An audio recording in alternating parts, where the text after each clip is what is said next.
They say life changes in the quietest moments. It's been 6 months. But I still remember that afternoon like it just happened. The sound of the ceiling fan humming the way the sunlight stretched across the floor. It felt like the house was holding its breath, and so was I. It thought I was alone. I wasn't. He saw me. Not just in passing, not a glance. He saw me completely, and I haven't been the same since I didn't hear him come. In just the creak of the door, just the silence that followed, and his eyes, locked on mine, wide, confused, something else too. I don't know what, I still don't. He didn't say anything, and I couldn't move that moment. It lives in me now. Every breath, every night, every time. I close my eyes. I've asked myself 100 times. Did I forget to close the door, or did some part of me want to be seen? That question. It scares me because once you see yourself through someone else's eyes like that, there's no going back. What happened after that? I'll never forget it. I'll tell you everything, but before I do, subscribe to Heartfelt Tales Unfold. Because what happens behind closed doors changes everything. David and I used to be in love, or at least I thought we were. When we first got married, there was warmth, there was effort, there were nights when he'd look at me like I was the only woman on earth. But somewhere along the way, the spark turned into smoke. Barely there, always fading these days. It feels like we're just two people living side by side, sharing space. Not lives. He works late. Head travels often. Even when he's home, he's not really here. He nods when I talk. He says all the right words, but they're hollow, like reading from a script. He's long forgotten how to mean. And then there's Eli, David's son. My stepson. He was 13 when I met him. I remember how quiet he was. How he held his backpack to his chest like it was his armor. His mother had just passed cancer, quick and cruel, and even back then he had this heaviness in his eyes like he'd seen too much for someone his age now. He's 18 taller than his father. Voice deeper, still quiet, still guarded. But there's something different about him lately. Something I can't quite put my finger on. He's respectful, always has been. But sometimes when we talk, his eyes linger. Not in a way that's easy to name. It's not overt, not obvious. It's soft, almost sad, but also curious. And then there was that one morning. I had just finished getting ready. Nothing special. Just jeans and a loose blouse. I was pouring coffee when he walked into the kitchen. He stopped for a second, looked at me a little too long, smiled, and I caught a whiff of something familiar as he passed by. My perfume, note on him, but around him, like he'd been near my things close enough to carry the scent. I told myself, it was nothing. Maybe he leaned against the hallway where I keep the diffuser. Maybe I was imagining it. I had to be imagining it. But once you notice something, you start seeing the pattern. The way he started offering to help me more around the house. In the garden, the way he'd glance up from his phone whenever I walked into the room, the way he laughed at my jokes, even the ones that weren't funny. It wasn't flirtatious. Not exactly.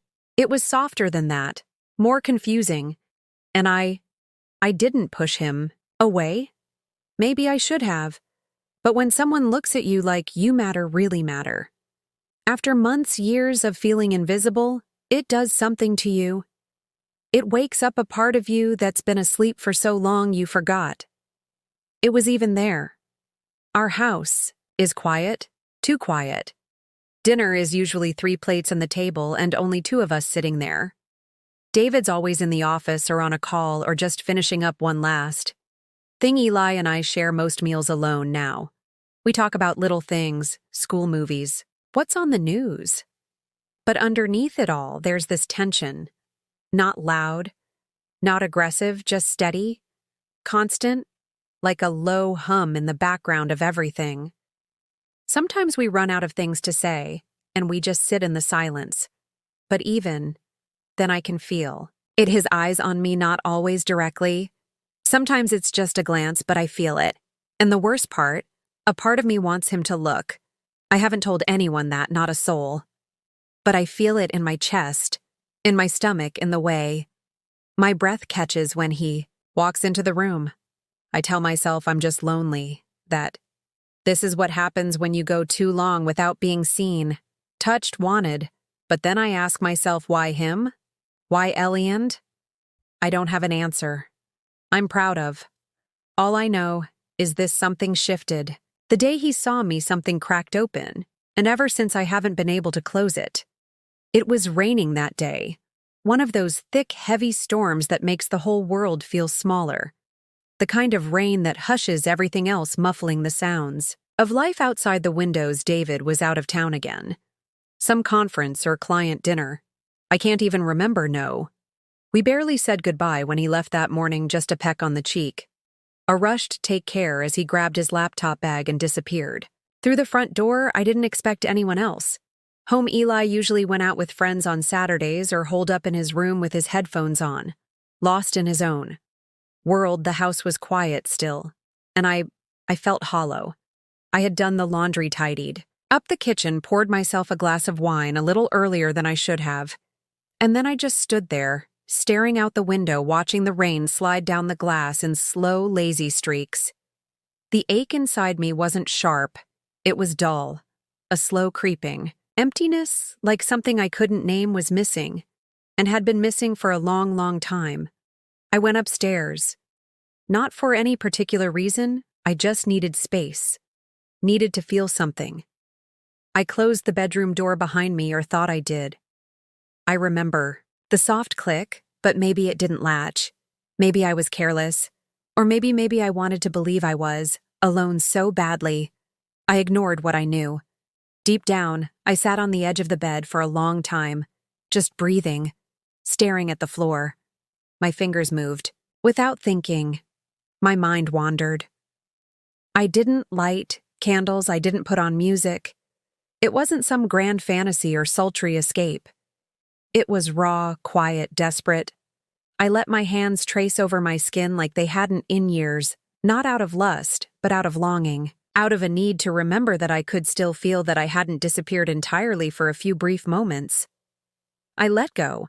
I let myself imagine something warmer, eyes that saw me, fingers that didn't rush, a presence that didn't feel like an afterthought. And then I felt it, that presence not imagined, real. I turned my head. Slowly, breath caught in my throat. And there he was. Eli, frozen in the doorway. He didn't flinch, didn't look away. And God, I didn't cover myself fast enough. I was too stunned, too paralyzed. It felt like an entire lifetime passed. In those 3 seconds, his eyes were wide, but not shocked, not horrified. They held something else, something I still don't have words for. A sat-up heart pounding in my ears, mouth dry, throat tight. But before I could say a word, he turned and walked away. Not fast, not in a panic. Just turned and left. No slam of the door. No footsteps pounding down the hall. Just that thick silence settling in again. Like the storm outside had crept into the walls of the house, I stayed, frozen for what felt like forever, my hands still in my lap, my breath shallow, my mind racing, trying to convince myself I'd imagined it, that it didn't happen, that maybe the door had been closed and locked and this was some twisted daydream, but it had happened. He saw me, he watched me, and then he walked away, no apology, no words. But I saw it. I saw the way his chest rose and fell, the way his fingers curled slightly as he turned, the way he hesitated. Just a moment before leaving. That moment wasn't accidental, and that silence that followed, it was louder than anything I've ever heard. I didn't sleep that night. Every time I closed my eyes, I saw his face in the doorway, still quiet, watching. My skin burned with shame. But beneath the shame was something I wasn't ready to name, something that curled in my chest like a secret. A dangerous one. The next morning I woke up early, made coffee, and sat at the kitchen table, trying to pretend everything was fine. Normal, just another Sunday. But it wasn't. I couldn't stop thinking about it, about him. Did I forget to lock the door, or did I leave it open? That question chased me. Like a shadow, I wanted to believe it was a mistake. An honest slip. I'd been alone. In that house so many times. Why would that day be any different? But the truth is, I hadn't checked the lock, I hadn't thought to. And the more I sat with that, the more it gnawed at me. I avoided him for days. Every time I heard his footsteps, I'd duck into another room or pretend to be busy. I couldn't look at him without my heart racing, without my stomach twisting in knots. I was scared of what he thought of, what he felt of what I might feel if I let myself face it. But Eli, he didn't avoid me. In fact, he started showing up more, sitting at the counter, while I cooked, asking if I needed help. Folding laundry, little things. Nothing direct, nothing inappropriate, but enough to keep me on edge, and that look in his eyes. It hadn't gone away. It was subtle, soft, but it was there. There were moments. Quiet bling. Can you'll miss it moments where I caught him watching me. Not like before, not like the doorway, but closely, attentively, like he was trying to read something on my face. I hadn't written yet. I told myself he was just young, confused. Maybe he didn't even understand what he saw. Maybe it was all a misunderstanding. But I was lying to myself because late at night when the house was quiet and David was asleep next to me with his back turned like he always was, my thoughts went to Eli, not just the memory of that moment, but the feeling it stirred.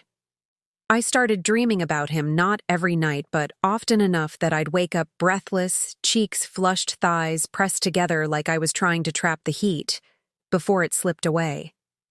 Dreams where his hands found mine, dreams where the silence between us broke wide open into something unspoken but understood.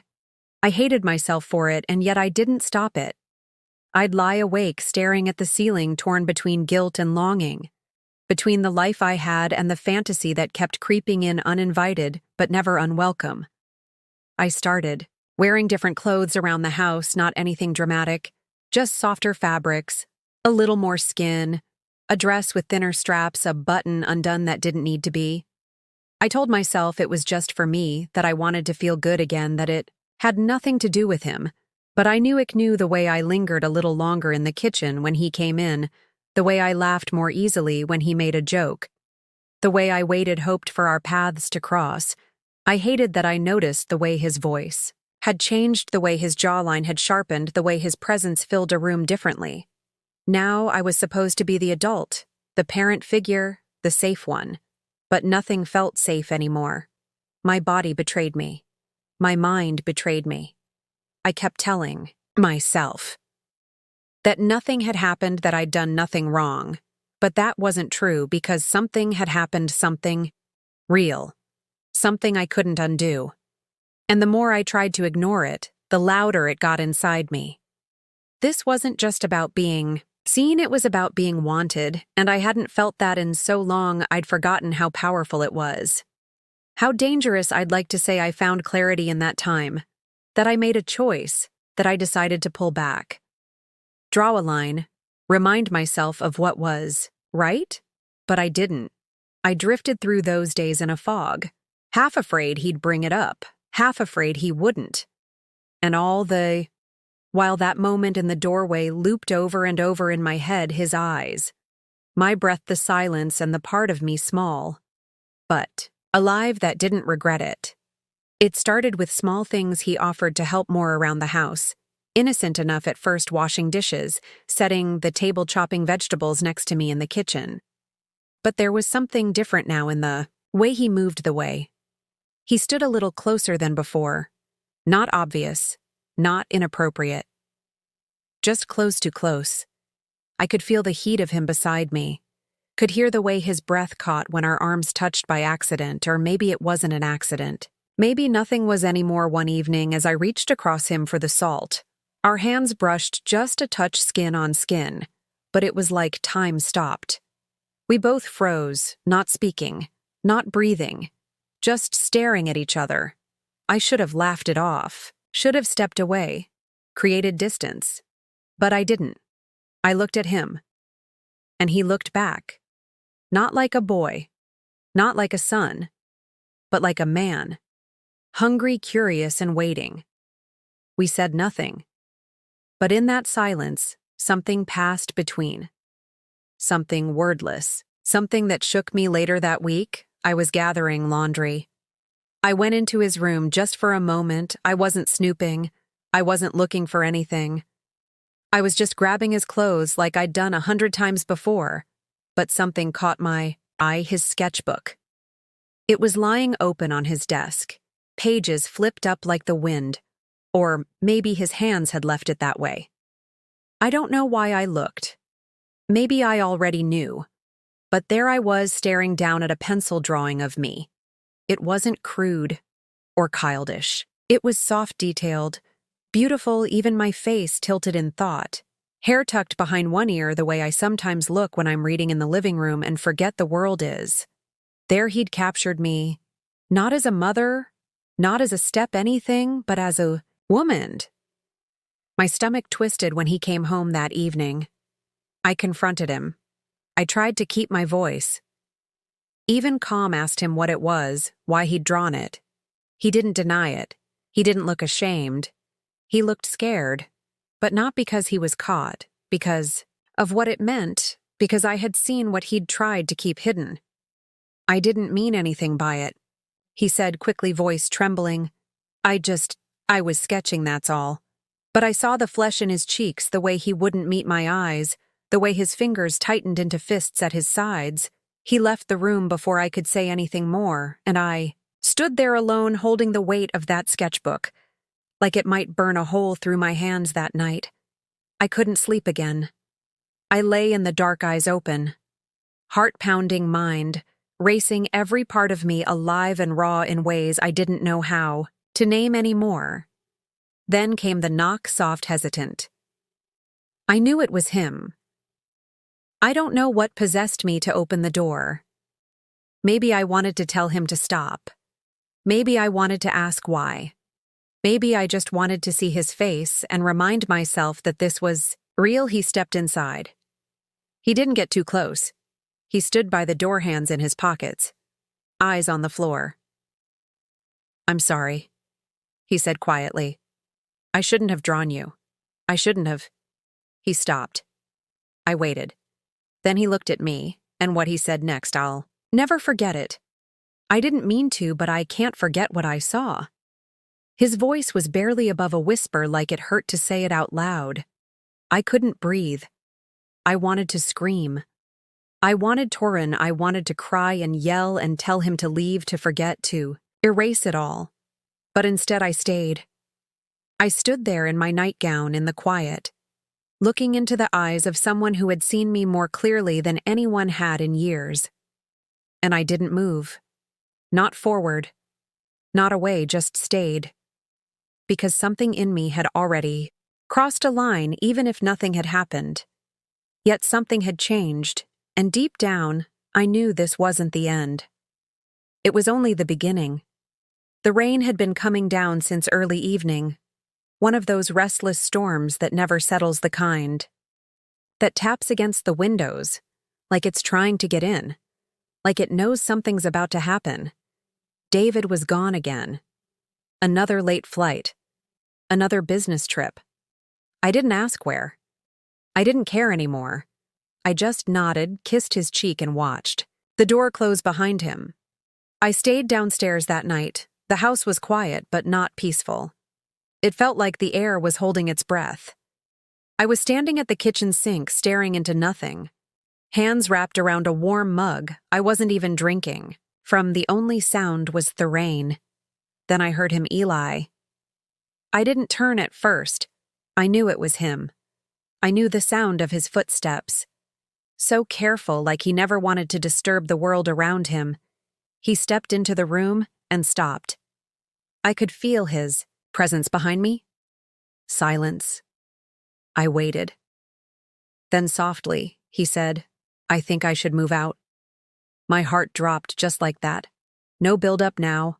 Warning, just those 6 words. I turned around finally and looked at him. His eyes were serious. Tired, there was something heavy in them, like he'd been carrying the weight of everything he hadn't said. I can't stay here, he whispered. It's not right. I stepped forward slowly, not thinking, just feeling. "Please don't," I said, my voice shaking. "Don't leave." He looked at me like he didn't understand. Or maybe he did, and that's what scared him. We stood there barely. A breath apart, the storm outside, growing louder, wilder, like it was echoing what was happening inside me. Then I did something I didn't plan. I reached for him. I touched his arm just gently, and he stepped into me. We hugged, but it wasn't just a hug. It was something else. It lasted too long. Our bodies fit too easily. My face pressed against his chest, and I could feel the way his heart raced. I knew I should pull away. I knew it, but I didn't. And when I finally tried, when I shifted to step back, he didn't let go. His hand stayed on my waist, mine stayed on his chest, and our faces were suddenly somehow just inches apart. He looked at me and I looked at him. Neither of us moved. Neither of us needed to, because in that suspended second, the line we weren't supposed to cross had already blurred into nothing. Maybe it was just a kiss. Soft, breathless, a whisper of one. Maybe it was more. I'm not going to say not because I'm protecting him or myself, but because I'm not sure I can explain it. Not with words, not with rules, not with labels. All I know is what I felt, and what I felt was alive in that moment. Nothing else existed. Not guilt, not marriage, not right or wrong or what the world would say. If they knew just heat, silence, and us, we didn't speak. After we didn't need to, he left the kitchen without a word, and I stayed standing there in the dark. Heart-pounding, skin-tingling, mind a mess. Something had happened. Something real. And there was Noon doing it. After that night, the silence came back, but it wasn't the same. As before, it was thicker now, sharper like glass between us, see-through but dangerous to touch Eli. And I stopped speaking. We didn't have to say it out loud. We both knew we'd crossed something. We couldn't uncross whatever boundary we pretended existed had vanished the moment we didn't step away. He started avoiding me, didn't come to the kitchen when I cooked, didn't sit at the table when dinner was ready. Some nights he skipped meals altogether. I'd hear the door to his room, shut quiet and final. And me, I became a ghost in my own home. I moved through the rooms like I was, walking underwater slower, heavier, unsure if I was floating or drowning. I forgot to answer emails, burnt toast more than once, left laundry in the machine, until it smelled of mildew. My hands were busy, but my mind was somewhere else entirely. David came home a few days later, the moment he stepped in. I could feel his eyes on me, studying me not in the way a husband studies his wife out of affection, but in that distant way you look at a picture. You know is crooked, but can't quite figure out why he hugged me like always. Light perfunctor absent, but something in his expression lingered a hesitation. A question he hadn't figured out how to ask. I told him I was just tired, a long week, didn't feel like myself. And that part was true. I didn't feel like myself because I was something else now. Something split down the middle, something I didn't recognize. One evening, I was upstairs, folding towels. When I heard David call my name from Eli's room, my heart stopped.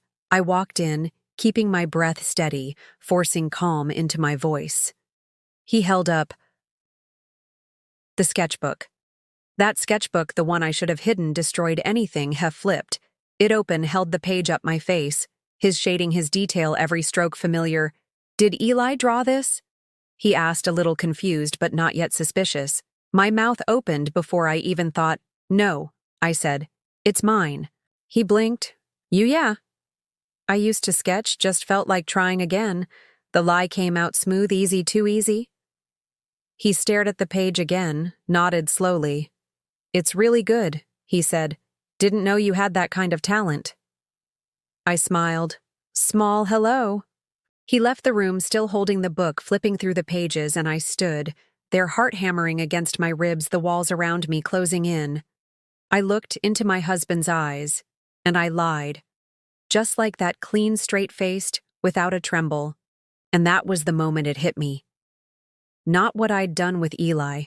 Not what I'd allowed. Not even the fact that I couldn't stop thinking about it, but the lie-thies of it. For the first time, I realized I'd become someone I never wanted to be. Some nights I lie awake staring at the ceiling, and I ask myself the same question over and over again. What have I done? And the truth is, I still don't know how to answer it because, yes, I miss that moment with Eli. God help me. I miss it. The electricity of it, the way the world fell away, the way just for a second I felt seen, truly, completely seen. It wasn't just about the physical. It was something deeper, something I hadn't felt in years. A sense of being alive in my own skin again, of being more than a wife, more than a placeholder in someone else's routine. But at the same time, I feel sick when I think about it. Not just guilt, something heavier. A weight that sits in my stomach and won't move, like I've betrayed something sacred. Not just my marriage, but my own sense of self, my own values. The woman I thought I was, the woman I used to be, would have walked away. She would have drawn a clear line.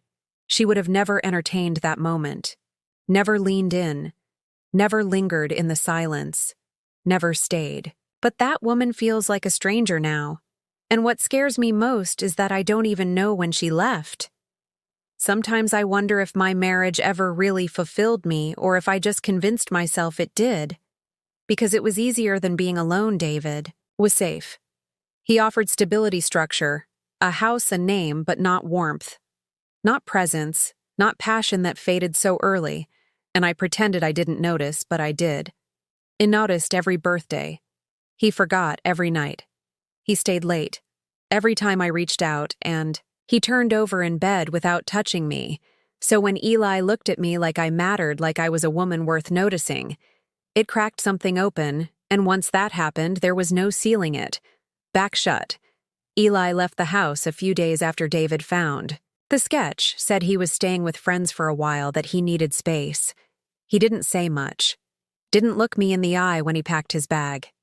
I didn't try to stop him. I couldn't. There was too much unsaid between us. Too many stolen glances.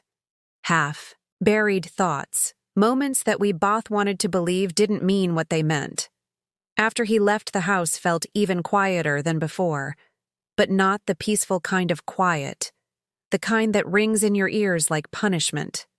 Like it's reminding you of everything you've lost and everything you never had. David asked if something was wrong. I told him I felt off, that I needed space-time, a little distance from everything. I used vague words, soft ones, nothing that would set off alarms, just enough to explain the way I'd been drifting, even if I didn't really know where I was drifting to. He nodded. He always nods. He didn't fight me on it, and that might have hurt most of all. No anger, no suspicion, just detachment, like he expected it, like maybe part of him had been waiting for me to admit that something inside me had changed. And it has. I've changed, but I don't know into what. I keep hoping that space will clear my head. That time will make me forget that Eli will fade back into being just my stepson. Just a boy in the hallway. Just a memory I can place neatly into a box and never open again, but it's not working. The dreams haven't stopped, and the worst part? I don't think I want them to. If you've ever been caught between loneliness and longing, if you've ever felt that ache in your chest, that no one seems to notice, if you've ever stood at the edge of a decision that could ruin everything, and still wondered what it would feel like to take just one step forward, tell me, what did you do? Was it a moment of weakness, a slip, a stumble, or was it something deeper, a truth you buried, until it finally clawed its way to the surface? I want to hear from you. Honestly. No judgment, just truth. Share your thoughts in the comments. Please, because I can't be the only one who's felt this way. And if stories like this speak to you, if you've ever lived in that gray space between right and wrong, don't forget to like, subscribe, and tap the bell so you never miss what comes next. This is Heartfelt Tales Unfold, where the stories no one dares to speak finally have a voice. Desire doesn't always arrive the way you expect it to. Sometimes it wears the face of safety, a smile, a gentle hand on your back. Someone who remembers how you take your tea. And sometimes it's a fire you never meant to light burning in the space where comfort us to live. It doesn't ask if you're ready. It doesn't care if it fits neatly into your life. It just shows up silent and wild and dares you to pretend. You don't feel it, and when you give in even for a moment, everything changes. You don't recognize the woman in the mirror anymore. Her eyes hold too much. Her silence is too loud, and the reflection, it's fractured, jagged, made of choices she can't take. Back, that's me now. I'm not telling you this for pity, or to be understood or forgiven. I just wanted someone to know, to hear the truth, not the version I tell at dinner parties, or the one I feed my husband with tired smiles, or the one I wrap in silence. For the sake of peace, just the truth. Because even if it makes me the villain in someone else's story, at least now I exist in mine.